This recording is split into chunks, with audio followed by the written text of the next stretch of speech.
हरे कृष्णा। सही भक्तों का स्वागत है आज की भगवत गीता क्लास में। पहले हम मंगलाचरण कर लेते हैं। ओम अज्ञानतिमिरान्धस्य ज्ञानञ्जनशलाकया चक्षुरुन्मीलितं येन तस्मै श्रीगुरुवे नमः। श्रीचैतन्यमनोभीष्टं स्थापितं येन भूतले स्वयं रूपः कदा मह्यं ददाति स्वपदान्तिकम्। वन्देऽहं श्रीगुरो श्रीयुतापदकमलं श्रीगुरून् वैष्णवांश श्रीरूपं साग्रजातं सहगणरघुनाथान्वितं तं सजीवं साधुवेतं सावधूतं परिजनसहितं कृष्णचैतन्यदेवं श्रीराधा कृष्णपादान् सहगणललिता श्रीविशाखान्विशां च। हे कृष्ण करुणा सिंधु दीनबंधु जगतपते गोपेश गोपिका कांत राधा कांत नमस्तुते। तप्त कांचन गौरांगी श्री राधे वृंदावनेश्वरी वृषभानुसुते देवी प्रणमामि हरिप्रिये। वाञ्छाकल्पतरुभ्यश्च कृपा सिन्धुभ्य एव च पतितानां पावनेभ्यो वैष्णवेभ्यो नमो नमः। जय श्री कृष्ण चैतन्य प्रभु नित्यानंद श्री अद्वैत गदाधर श्रीवासादि गौर भक्तवृंद। हरे कृष्णा कृष्ण कृष्णा हरे हरे हरे राम राम राम हरे हरे।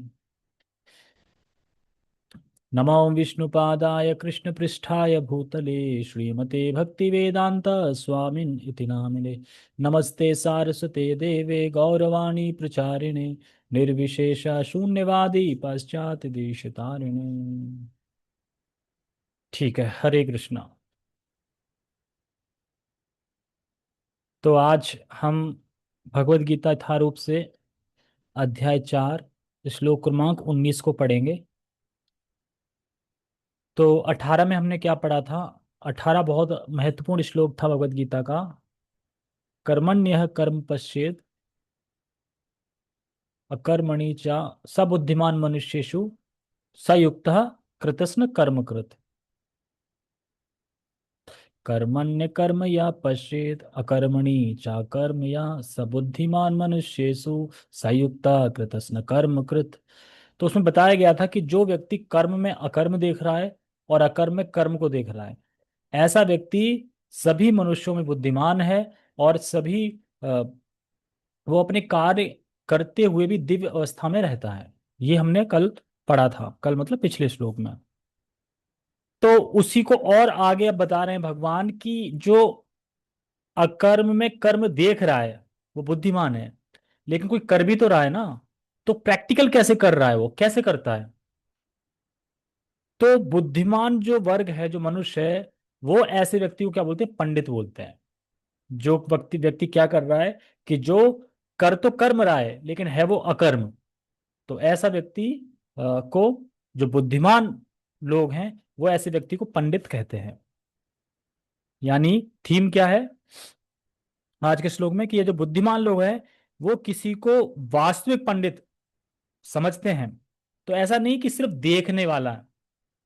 जो देख रहा है वो ठीक है, लेकिन करना भी तो चाहिए ना उसको। देखने के अलावा ऐसा नहीं कि देख ही रहे हैं, हम बस सिर्फ देख रहे हैं, करना भी है। तो वही भगवान बता रहे हैं कि वो व्यक्ति कैसे कार्य करता है, कैसे कार्य में रत रहता है, और कार्य करते हुए भी उसे फल नहीं लगता, यानी बंधन नहीं लगता। यानी वो कर्म कर रहा है लेकिन है अकर्म। तो जीता जागता एग्जाम्पल आज के श्लोक में बता रहे हैं। तो ऐसे व्यक्ति को जो बुद्धिमान लोग हैं वो पंडित कहते हैं। यानी कहने का मतलब है जो व्यक्ति कृष्ण भावनामृत में कार्य कर रहा है वो पंडित है। एक्चुअली वो सही में पंडित है। बाकी जो और भी लोग हैं जो गुटखा भी खा रहे हैं, तम्बाकू भी चल रही है, बीड़ी भी चल रही है, और पंडित जैसा भेष बना रखा है, और कई कई जगह कथा भी कर रहे हैं, लेकिन खुद की आदत ऐसी नहीं है, तो उनको पंडित नहीं कहा जाएगा। यहाँ पे पंडित के क्या लक्षण हैं, कैसे कार्य कर रहा है वो चीज यहाँ पे बता रहे हैं। तो उसका कार्य कैसा होता है? तो जानने से देखने से नहीं चलेगा, करने से चलेगा। वो कर कैसे रहा है कार्य, वो चीज हमें देखनी है। तो आज से मतलब 19 20 21 22 23 5 श्लोक, आज से 5 श्लोक कर्म को ज्ञान के रूप में वर्णन करेंगे। जो कर्म है उसको ज्ञान के रूप में वर्णन करेंगे। तो यहां उस व्यक्ति का वर्णन करेंगे जो अकर्म की स्थिति में है। अकर्म की स्थिति मतलब जो कर्म में अकर्म वाला पहला जो क्वेश्चन था, कर्म में अकर्म देख रहा है, तो उस स्थिति में जो है, मतलब उसे कर्म बंधन नहीं लगता है, जबकि वो कर्म में लगा है। यानी एक व्यक्ति है जो कर्म में तो लगा है, दिख रहा है, लेकिन कर्म बंधन नहीं लगता, यानी कर्म में अकर्म देखना। तो वो व्यक्ति कैसे कार्य करता है? कल तो सिर्फ ये बताया कि बुद्धिमान लोग कौन है, इस पूरे संसार में बुद्धिमान कौन है, जो कर्म में अकर्म देखता है और अकर्म में कर्म देखता है, वो बुद्धिमान है, ये बताया। आज बताएंगे कि वो व्यक्ति करता कैसे, कैसे कार्य में लगा है, यानी अकर्म की स्थिति में होते हुए भी कर्म कर रहा है, और अ, उसका बंधन उसे नहीं लगता कर्मों का। ठीक है, तो मेरे पीछे दोहराना ये श्लोक, भगवद गीता सारूप अध्याय 4 श्लोक क्रमांक 19। यस्य सर्वे समारंभा काम संकल्प वर्जिता ज्ञान अग्निग्ध कर्माणम तमाहु पंडितम बुधा। यस्य सर्वे समारंभा काम संकल्प वर्जिता ज्ञान अग्निग्ध कर्माणम तमाहु पंडितम बुधा। यस्य सर्वे समारंभा, यस मतलब होता है, कह सकते हैं यस को, यस माने जिसका, जिसका, तो जिसका मतलब किसका, यानी कृष्ण भावना भारित व्यक्ति का। तो यस्य माने जिसके, सर्वे, सर्वे समारंभा, जो समारंभा का मतलब होता है अ, अच्छे से, सम्यक रूप से जो अपने कार्य कर रहा है, यानी सम्यक रूप से जो अच्छे से अपना कार्य कर रहा है, सम्यक रूप से जो भी उसने कार्य आरंभ किया है, आरंभ किया है या कर रहा है, इस तरीके से। तो कैसे करता है, जो भी उसने कार्य किया है वो कैसे करता है, तो कहता है काम संकल्प वर्जिता, यानी काम के संकल्प से रहित होता है। कहने का मतलब यह है, पहली लाइन का कहने का अर्थ है कि जिसने सारे कर्म भौतिक इच्छा से रहित होकर कर रहा है, जो अपने सारे कर्म को काम के लिए नहीं कर रहा है, भगवान के लिए कर रहा है, भौतिक इच्छा से रहित हो गया है। काम तो कर रहा है, लेकिन भौतिक इच्छा से रहित होकर कर रहा है। पहली लाइन का मतलब है यस्य सर्वे समारंभा काम संकल्प वर्जिता। दूसरे में कह रहे हैं ज्ञाना अग्निग्ध कर्माणि तमाहु पंडित तम बुधा, तो उसके सारे कर्म ज्ञान की अग्नि से जल चुके हैं। ज्ञान अग्नादि कर्माणम, कर्माणम मतलब जो भी कर्म वो कर रहा है उसके सारे कर्म ज्ञान की अग्नि से जल गए हैं। जिस प्रकार से अग्नि लकड़ी को जला देती है, ईंधन को जला देती है, उसी प्रकार से इस व्यक्ति के, यानी जो कृष्ण भावना व्यक्ति है, उसके सारे कर्म फलों को ज्ञान की अग्नि ने जला दिया है। अब उसका कोई पाप नहीं बचा है, ना उसका कोई पुण्य बन रहा है, ना उसका कोई पाप बन रहा है, वो अब भक्ति कर रहा है। क्योंकि पाप करेंगे तब भी हमें इस संसार में जन्म लेना पड़ेगा, पुण्य करेंगे तब भी इस संसार में जन्म लेना पड़ेगा। इसलिए भगवान कहते हैं अकर्म करो, मतलब ना तो पुण्य करो ना पाप करो, सिर्फ मेरे लिए कार्य करो। और जब हम भगवान के लिए कार्य करेंगे तो उससे हमें कोई बंधन नहीं लगेगा, ना तो पाप का ना पुण्य का। और जब कोई बंधन नहीं लगेगा, हमारा कोई कर्म नहीं रहेगा, तो हम इस शरीर को त्यागने के बाद भगवत धाम चले जाएंगे। जब तक हमारा पुण्य रहेगा या पाप रहेगा, हमें इस संसार में आना ही पड़ेगा उसको भुगतने के लिए। इसीलिए कहते हैं अकर्म। भगवान क्यों कह रहे हैं कर्म, अकर्म विकर्म, ना तो कर्म करना है ना विकर्म करना है, क्या करना है, अकर्म करना है, यानी भगवान के लिए करना है। तो इसीलिए कह रहे हैं ज्ञाना अग्निद कर्माणम तमाहु पंडिता बुधा। तो ऐसे व्यक्ति को, जो बुद्धिमान लोग हैं, वो पंडित कहते हैं। कैसे व्यक्ति को? जिस व्यक्ति के सारे कर्म सम्यक रूप से, जिसने अपने सारे कर्म आरंभ किए हैं, कैसे? काम संकल्प वर्जिता, काम की इच्छाओं से रहित। कोई भी कर्म कर रहा है वो, कोई भी कार्य उसने आरंभ किया है बढ़िया से, तो वो काम से, काम बनी भौतिक इच्छा से रहित है, वो भौतिक इच्छा का लेश मात्र भी नहीं है उसमें। ऐसे व्यक्ति के ज्ञान अग्नादि, ज्ञान अग्निद कर्माणु, सारे कर्म जला देती है ज्ञान अग्नि। तो ऐसे व्यक्ति को बुद्धिमान लोग पंडित कहते हैं। यह है इसका मीनिंग। ठीक है, तो जो वास्तव में कृष्ण भावनामृत व्यक्ति है, जो वास्तव में कृष्ण भावनामृत व्यक्ति है, वो करता है, वो ऐसे कार्य को करता है जो इस श्लोक में बताया जा रहा है। वो भौतिक इच्छा से रहित होके कर्म करता है भगवान के बारे में। इसीलिए आप ये कह रहे हैं यस्यः, यस्यः मतलब जिसके, जिसके मतलब किसके, तो कृष्ण भावना भावित व्यक्ति के, उसका। सर्व सर्वे समारंभा, यानी उसका हर प्रकार से उसका जो काम है जो स्टार्ट कर रहा है वो इंद्रियां इंद्र तृप्ति से रहित है। क्यों रहित है? क्योंकि उसके काम का जो परिणाम है, जो परिणाम मिलेगा, मतलब हम कोई भी कर्म करें तो उसका परिणाम मिलेगा। तो उसका जो परिणाम है वो अग्नि में जल चुका है, अग्नि में भस्म हो चुका है। ये भगवान यहाँ पे कह रहे हैं। हम एक बार अनुवाद पढ़ते हैं फिर देखो। श्रीला प्रभुपाद जी बहुत अच्छे से समझा रहे हैं इसमें टेक्स्ट। जिस व्यक्ति का, कौन से व्यक्ति? वही जो कर्म में अकर्म, यानी जो कर्म कर रहा है, यानी जो भगवान के लिए कर रहा है, यानी भक्त। जिस व्यक्ति का प्रत्येक प्रयास, उद्यम इंद्र तृप्ति की कामना से रहित होता है, उसे पूर्ण ज्ञानी समझा जाता है। उसे ही साधु पुरुष ऐसा कर्ता कहते हैं, जिसने पूर्ण ज्ञान की अग्नि से कर्म फलों को भस्मसात कर दिया है। तो उसके जो कर्म हैं वो भस्मीभूत नहीं हुए हैं, वो भस्म नहीं हुए हैं। कर्मों का जो फल है, जो बंधन है, वो भस्म हो चुका है। कर्म कर्म तो कर रहा है ना वो, ऐसा नहीं कि अकर्म वाला कर्म नहीं कर रहा है। हमने सुना था ना, जो अकर्म में कर्म को देख रहा है और कर्म में अकर्म को देख रहा है। यानी अकर्म वाला भी कर्म कर रहा है, वो भगवान की साफ सफाई कर रहा है, कुकिंग कर रहा है, भगवान के लिए ड्रेस बना रहा है, भोजन बना रहा है, तो वो भी कर्म कर रहा है। तो कर्म भस्मीभूत नहीं हुए हैं। कर्म का जो बंधन का जो फल है जो मिलता है वो भस्म हो चुका है, क्योंकि वह सिर्फ भगवान की सेवा कर रहा है। तो यहां पे इसीलिए पूर्ण ज्ञानी के बारे में बता रहे हैं, क्योंकि जिसे ज्ञान होगा वही तो समझ पाएगा ना। जो ज्ञान होगा, जो ज्ञानी होगा वो समझ पाएगा कि मुझे इंद्र तृप्ति से कैसे बचना है। लेकिन जो अज्ञानी होगा उसे मतलब ही क्या है कि इंद्र तृप्ति है, क्या इंद्र तृप्ति है, कैसे बचना है। वो तो कहेगा चलो चलते हैं आज मॉल, पार्टी करते हैं, पार्टी शार्टी करते हैं, आज मजे करते हैं। वो तो ऐसे बोलेगा, क्यों?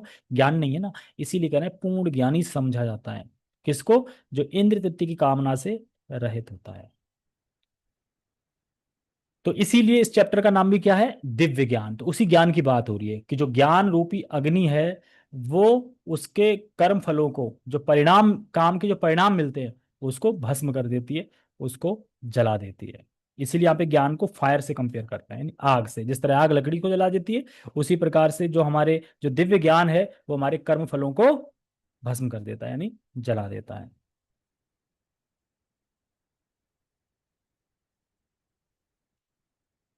अब इसमें एक ध्यान देने वाली बात है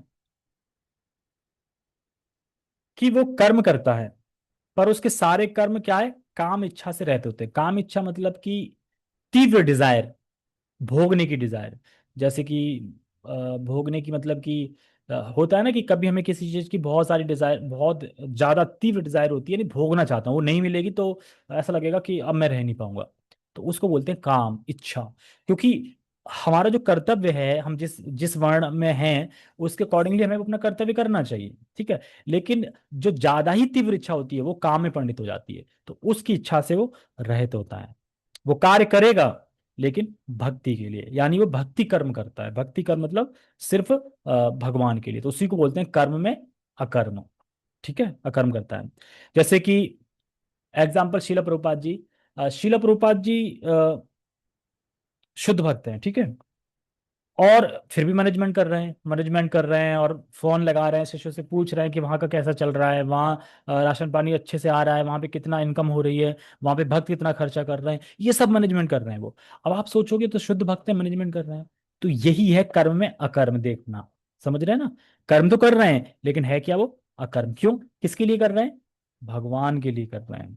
जैसे कि नंद महाराज, जब कृष्ण नंद बाबा के घर उत्पन्न हुए थे, आ गए थे, तो तो जो नंद बाबा थे वो कंस के पास क्यों गए कर देने के लिए? यानी ये तो मटेरियल है वो। यहाँ कृष्ण आए, भगवान आए और वो जा रहे हैं वहां पे कर देने जा रहे हैं कंस को। क्यों? इसलिए देने गए, सेंटर में क्या था? कृष्ण थे। क्यों? कि ताकि मैं कर दे दूंगा तो ऐसा ना हो कि कहीं हमें कर ना दूं और सिपाही पाही को भेज दे कहीं कंस और मेरे लड़के को पकड़ ले, किडनैप करा दे, कुछ कर दे, मार दे, है ना। तो इस वजह से कर दे रहे थे। तो ये कोई भौतिक कार्य नहीं हुआ, ये भगवान के लिए कर्म हुआ, यानी कर्म में अकर्म हुआ। तो आज कर्म में अकर्म इसी चीज को इस श्लोक में समझाया गया कि वो व्यक्ति करता कैसे है। भाई देखा देखी तो चलो ठीक है, देखा देखी तो हो गई। प्रैक्टिकल कैसे कर रहा है? तो प्रैक्टिकल ऐसे कर रहा है इस चीज से। तो बहुत सारे कार्य होते हैं कृष्ण के लिए। तो तो ऐसा व्यक्ति पंडित है। कौन मानता है? जो बुद्धिमान लोग हैं वो ऐसे व्यक्ति को पंडित कहते हैं। तात्पर्य,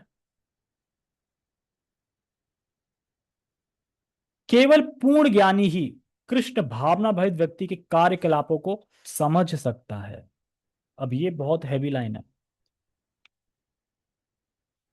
जो पूर्ण ज्ञानी होगा वही कृष्ण भावना भावित व्यक्ति के कार्यकलापों को समझ पाएगा। जैसे कि आपने एक श्लोक सुना होगा, हाँ, वैष्णवेर क्रिया मुद्रा बुझे ना बुझाए, ऐसे करके ना श्लोक। वैष्णवेर क्रिया मुद्रा विज्ञ ना बुझाए, मतलब कि जो विज्ञ यानी जो ज्ञानी लोग हैं वो भी वैष्णवों के कार्यकलापों को नहीं समझ पाते। जैसे कि एक बार एक व्यक्ति थे, क्या नाम है उनका, प्रद्युम्न मिश्र। ये चैतन्य महाप्रभु की लीला में है प्रद्युम्न मिश्र। तो प्रद्युम्न मिश्र एक बार सपने में रोड बना रहे थे। रोड क्यों? क्योंकि चैतन्य महाप्रभु बंगाल आ रहे थे पुरी से, यानी पुरी से बंगाल आ रहे थे। तो उनके लिए वो रोड बना रहे थे, किसमें? मन में, मतलब मन में ही रोड बना रहे थे। तो जब वो रोड बना रहे थे, बनते बनते बनते बनते एक कनाई नाट्यशाला आता है एक स्थान। तो कनाई नाट्यशाला पे वो रोड आगे बन नहीं रही थी, अब मतलब वहीं तक बनी। तो वो फिर जब ध्यान से हटते हैं वो कहते हैं कि चैतन्य महाप्रभु यहाँ नहीं आएंगे, वो सिर्फ कहाँ तक आएंगे? कनाई नाट्यशाला तक आएंगे बस। तो भक्तों ने पूछा ऐसा क्यों? आगे क्यों नहीं आएंगे? हमारे यहाँ क्यों नहीं आएंगे? कनाई नाट्यशाला तक ही क्यों आएंगे? तो प्रद्युम्न मिश्र कहते हैं क्योंकि रोड बन नहीं रही है। मैंने जो अपने मानसिक पटल से जो रोड बनाई है वो वहीं तक बन रही है, उसके बाद बनी नहीं है, यानी चैतन्य महाप्रभु सिर्फ वहां तक आएंगे। अब ये कोई बात सुनेगा तो मानेगा? तो इसीलिए कहते हैं कि जो पूर्ण ज्ञानी है, जो विज्ञ है, वो भी नहीं समझ पाते वैष्णव की क्रियाओं को, कि वैष्णव क्या क्रिया करता है क्या नहीं क्रिया करता है। इस तरीके, जैसे श्रील प्रभुपाद जी भी कहते हैं कि हमें 24 घंटे हरिनाम करना चाहिए, 24 घंटे सततम कीर्तन। तो कह रहा अच्छा। और अपने तात्पर्य में भी लिखते हैं, लेक्चर में भी बोलते हैं। तो लेक्चर देने के बाद कहते हैं कि हमें 24 घंटे कृष्ण का ध्यान करना चाहिए, कृष्ण का मनन करना चाहिए, कृष्ण का चिंतन करना चाहिए और कृष्ण का नाम लेना चाहिए। उसके बाद वो कुछ मैनेजमेंट में बैठ जाते हैं, कुछ और भी भक्त लगा होते हैं, तो वहाँ कहते हैं अच्छा यहाँ का मंदिर का क्या चल रहा है, वहाँ का क्या चल रहा है। उसके बाद जब मीटिंग खत्म हो जाती है तो वो लिखने लगते हैं। तो एक व्यक्ति पीछे से आते हैं, उन्हीं के कोई भक्त थे, शिष्य। तो कहते हैं शिला प्रभुपाद जी हम समझे नहीं, अभी आप बोल रहे थे लेक्चर में कि मैं 24 घंटे नाम लेना चाहिए, और यहाँ आप मैनेजमेंट वगैरह कर रहे हैं, तो ये कैसे? तो शिला प्रभुपाद जी कहते हैं सबको पता है, हालांकि प्रभुपाद कहते हैं मेरी पीठ पे कान लगाओ। और जब वो पीठ पे कान लगाते तो वहां क्या चल रहा था? हरे कृष्ण कृष्ण कृष्ण हरे हरे, हरे राम राम राम हरे हरे। तो हम समझ नहीं सकते, जो शुद्ध वैष्णव हैं उनकी क्रियाओं को हम समझ नहीं सकते, इसलिए कह रहे हैं केवल पूर्ण ज्ञानी ही कृष्ण भावना व्यक्ति के कार्यकलापों को समझ सकता है, और कोई नहीं समझ सकता। तो विज्ञ लोग भी नहीं समझ पाते। ऐसे व्यक्ति में इंद्र तृप्ति की प्रवृत्ति का अभाव रहता है, समझे, इंद्र तृप्ति बिल्कुल नहीं रहती। इससे यह समझा जाता है कि भगवान के नित्य दास रूप में उसे अपने स्वाभाविक स्वरूप का पुनर्ज्ञान है, जिसके द्वारा उसने अपने कर्म फलों को भस्म कर दिया है। जैसे कि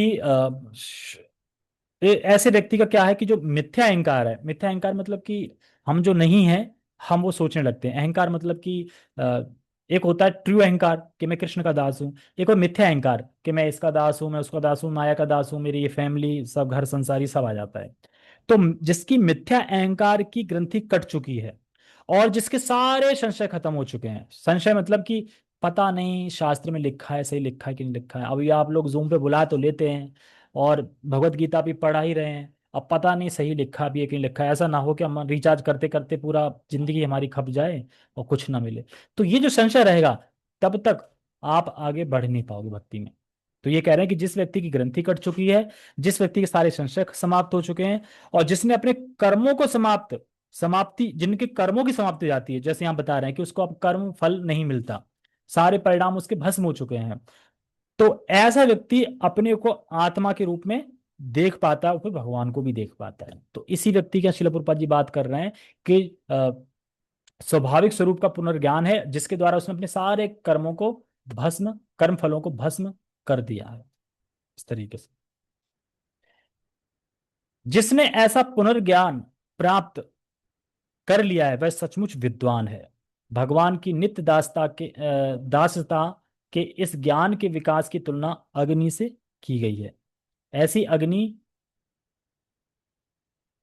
ऐसी अग्नि एक बार प्रज्वलित हो जाने पर कर्म के सारे फलों को भस्म कर सकती है।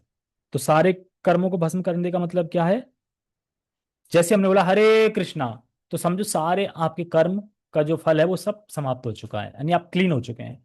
लेकिन क्योंकि भगवान के नाम का स्वभाव है, ये वो तुरंत दिखाता नहीं है। तुरंत दिखा देगा तो सृष्टि चल नहीं पाएगी। सब बोल देंगे हरे कृष्णा, एक बार तो बोल ही देते हैं। तो स्वभाव दिखाता नहीं है, लेकिन भगवान संकल्प कर लेते हैं कि इस व्यक्ति को मैं अपनी धाम लेके आना है मुझे। जैसे ही कोई एक बार भगवान का नाम लेता है, भगवान संकल्प कर लेते हैं कि इस व्यक्ति को मैं लेके आऊंगा अपने पास। फिर धीरे धीरे सारी योजनाएं बनाते हैं, उसे भक्तों से मिलाएंगे, गुरु मिलेंगे, भक्ति करेगा, सारा प्रोसेस करेगा, लेकिन करेगा फिर। तो इसीलिए यहाँ पे बता रहे हैं कि ऐसे व्यक्ति को जो बुद्धिमान लोग हैं वो पंडित बताते हैं। तो छोटा था श्लोक। श्रील गुरु महाराज इसमें बताते हैं इसमें कि जो यस सर्वे समारंभा, इस पे बताते हैं कि जिसके सारे प्रकार के अच्छे प्रकार से, चेष्टा से जिसने कार्य आरंभ कर दिया, यानी जो कृष्ण भावना व्यक्ति है, वो कर्मों से, कार्य से पीछे नहीं भागता। यहाँ पे ये भी समझाना चाह रहे हैं कि जो जो भक्त है वो कार्यों से पीछे नहीं भागता, वो अच्छे से कार्य करता है। किसी ने बोला कि प्रभु थोड़ा यहाँ पे इस क्लिनिक की सेवा कर देंगे, तो अब वो पूरी चेष्टा से अच्छे से उसे क्लिनिक सेवा करेगा। इसीलिए कह रहे हैं यस सर्वे समारंभ, समारंभ मतलब एकदम बढ़िया से जिसने स्टार्ट करा है अपने कर्मों को। और कैसे? काम संकल्प वर्जिता। लेकिन हमारे संग क्या है? काम संकल्प अर्जिता। अर्जिता मतलब हम जो कोई भी काम करते हैं वो काम की दृष्टि से करते हैं, माने माने तीव्र इच्छा होती है, यानी भोग करने के हिसाब से हम कार्य करते हैं। लेकिन भगवान क्या कर रहे हैं? जो कर्म में अकर्म देख रहा है, जो वो प्रैक्टिकल कर रहा है, जो कृष्ण व्यक्ति है, वो क्या करता है? काम संकल्प वर्जिता, यानी उसका हर कार्य भौतिक इच्छा से रहित रहता है, हर कार्य इंद्र तृप्ति से रहित होता है। लेकिन हमारा ऐसा नहीं है, हमारा वो है। और कह रहे हैं ज्ञाना अग्नित कर्माणम। तो ज्ञान अग्नादि कर्मण, यहाँ पे जो ज्ञान बताया गया है, तो ज्ञान का मतलब होता है उजाला प्रकाश, उजाला या प्रकाश। तो यहाँ पे किस ज्ञान की बात हुई है? जो टेंथ में पढ़ाया जाता है वो, या जो हमें और चीजों से मिलता है वो ज्ञान? तो ज्ञान जो है, आपने एक होगा कि तत्व, और लास्ट में श्लोक आता है परमात्म ब्रह्मेति परमात्मेति भगवान इति शब्द थे, उसमें तत्ववित्त करके एक शब्द आता है। और ज्ञान भी आता है कि एक्चुअल रियल ज्ञान क्या है। तो रियल ज्ञान वही है जो भगवान को ब्रह्म रूप में जानता है, वो भी नहीं है। जो भगवान को परमात्मा रूप में जानता है, वो भी नहीं। जो भगवान को पूर्ण रूप यानी भगवान के रूप में मानता है, यानी कृष्ण को जानता है, वो ज्ञान परफेक्ट है, और वही ज्ञान पूर्ण ज्ञान है। यानी मैं कृष्ण का हूं, कृष्ण मेरे हैं, और मुझे कृष्ण की सेवा करनी, ये जिसको ज्ञान होता है, यही पूर्ण ज्ञान है, और यही रियल नॉलेज है। इसके अलावा जितनी भी नॉलेज है वो रियल नॉलेज नहीं है। तो इसीलिए बता रहे हैं कि जो ज्ञान रूपी जो है, वो सारे उसके जो कर्म के फल हैं उनको जला देता है। कौन से कर्म? जैसे एक कर्म होते हैं, जैसे मान लो एक घर है, उस घर में आग लग गई, तो उस घर में जो सामान रखा है वो जल जाएगा। ठीक है? तो ये होगा हमारे संचित कर्म, यानी भगवान संचित कर्मों को जला देते हैं। लेकिन जो जो कर्म अभी आपने ऑर्डर कर रखे हैं, जो आ रहे हैं, वो तो नहीं जलेंगे, क्योंकि घर में मान लो जो आग लग गई, सामान जो रखा है वो जल गया। लेकिन आपने अमेजोन से कुछ बुक किया है, वो अभी रास्ते में है, इन ट्रांजिट है, आ रहा है, वो तो नहीं जलेगा ना, वो तो आएगा ऑर्डर बाद में। तो इसी प्रकार से जो हमारे क्रियामाण कर्म है, मतलब जो अब आने वाले हैं, है ना, जिनको बीज भी कहते हैं, उनका क्या होगा? तो बहुत अच्छा बता रहे थे गुरु महाराज कि अगर हम किसी बीज को मिट्टी में बोते हैं, तो उसका फल अंकुरित हो जाता है, यानी बीज से अंकुरित होता है, और फिर पेड़ या जो भी बीज है उसका फल आ जाता है। लेकिन अगर उसी बीज को आप भूंज दो और फिर मिट्टी में खूब पानी डालो, खूब संचित करो, तो वो उगने वाला नहीं है। तो इसी प्रकार से भगवान क्या करते हैं? जो ज्ञान रूपी, जो भगवान का जो प्रकाश है, ज्ञान है, उससे जो बीज रूपी आपके जो फल हैं कर्म के, उनका क्या होता है? भूंज देते हैं। भूंज देते हैं मतलब है तो है कर्म, बीज भी है आपके पास, कर्म भी है, लेकिन परिणाम कुछ नहीं आएगा। क्यों? क्योंकि फल ही नहीं उगेगा। समझ में आ रहा ना? बहुत अच्छा एग्जाम्पल, कि जो चीज भूंज दी गई है तो बीज भी है आपके पास, मतलब आप कर्म तो कर रहे हो, लेकिन अब उसका कोई फल नहीं आया। क्यों? क्योंकि भून चुका है। और जिन्हें ज्ञान नहीं है, जो भक्ति नहीं कर रहे हैं, तो उनके पास बीज है, और बीज बोएंगे तो फल भी आएगा उसका, है ना। तो ये चीज बता रहे हैं। तो इसीलिए जो बुद्धिमान लोग हैं वो ऐसे व्यक्ति को पंडित कहते हैं। तो ये रियल पंडित है। बाकी जो पंडित हैं वो रियल पंडित नहीं है, ये रियल पंडित। ये समझना है। ठीक है। हरे कृष्णा। जगत गुरु शिला प्रभुपाद की जय। श्रीमद् भगवद गीता की जय। कल क्या ट्यूसडे है? कल और क्लास होगी, उसके बाद फिर सीधा संडे। बीच बीच में देखते हैं अगर कुछ मौका मिलेगा तो मैं आपको शेड्यूल भेजूंगा। हिज ग्रेस जो अभी संन्यास लिया है, गुरु महाराज का नाम क्या है? रुक्मणी आगे कुछ ना, हाँ, रुक्मणी भक्ति वेदांत गोस्वामी महाराज, उनका लेक्चर है। और हमारे परम पूज्य भक्ति आश्रय वैष्णव साईं महाराज का भी। और हिज ग्रेस अमोघ लीला प्रभु जी का भी लेक्चर है। वो कब है? रात को 10:30 बजे से रात को, यानी 26, जिस दिन निर्जला एकादशी उस दिन हम सोएंगे नहीं। उस दिन पूरी रात प्रोग्राम है, कल्चर प्रोग्राम, ये प्रोग्राम, डांस प्रोग्राम, गंगा का वहां कैसे प्रकट हुई वो प्रोग्राम, ड्रामा, ये सब चलता रहेगा, कीर्तन, लेक्चर। इसलिए रात को लेक्चर रखा गया है इसलिए समूह प्रभु जी का, ताकि लोग ना नींद से उठ जाएं, नींद ना आए। और 7 घंटा जप आए। और जो कोई अच्छा चैंटर करेगा उसे इनाम भी मिलेगा वहां पे। और बहुत एक्टिविटी है, बहुत ज्यादा।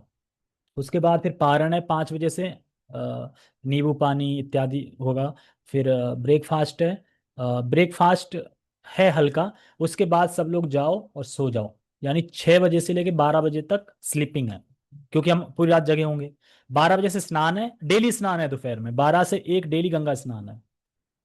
स्नान करने के बाद फिर आ जाएगा लंच प्रसाद। लंच के बाद फिर प्रोग्राम चलेगा। 28 तारीख को छोटा प्रोग्राम है, यानी 10 बजे तक फ्री हो जाएंगे हम। अपना प्रसाद हम पैक करके निकलेंगे। तो बहुत आनंद आने वाला है निर्जला कैंप में। तो हम भरपूर आनंद उठाएंगे वहां पे। निर्जला एकादशी कब है? डेट 26 तारीख है। पता नहीं आपको अभी तो। ठीक है, तो हम शुरू करते हैं।